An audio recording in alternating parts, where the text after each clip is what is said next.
হোটেলের ইতিহাস বেশ আকর্ষণীয়। এটি ১৯০৩ সালে জামশেদজি টাটা নির্মাণ করেছিলেন।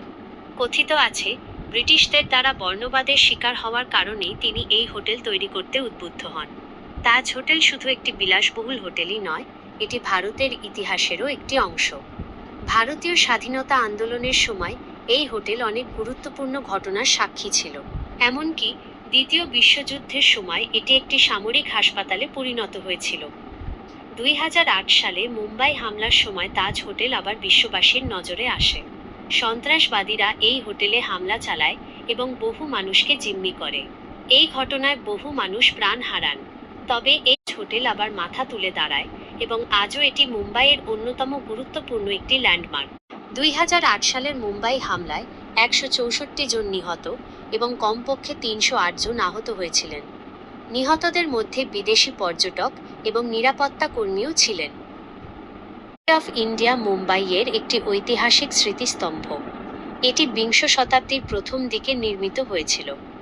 ১৯১১ সালে রাজা পঞ্চম জর্জ এবং রানী মেরি যখন ভারতে আসেন, তখন তাদের স্বাগত জানানোর জন্য এই স্মৃতিস্তম্ভটি তৈরি করা হয়েছিল।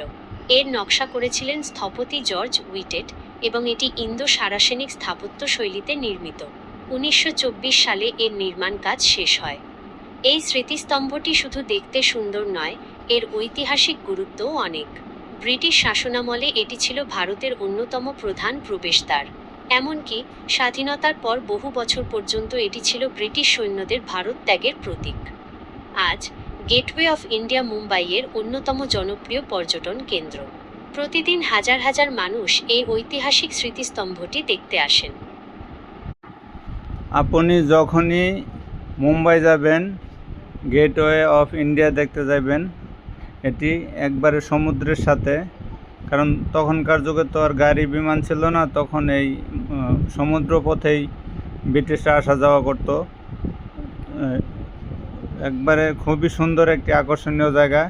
এর ২০০-৩০০ গজ দূরেই আবার তাজ হোটেল। হোটেলটি দেখতে আরও সুন্দর, আকর্ষণীয়, মনোমুগ্ধকর। এখানে প্রত্যেক দিন হাজার হাজার দর্শক দেখতে আসে।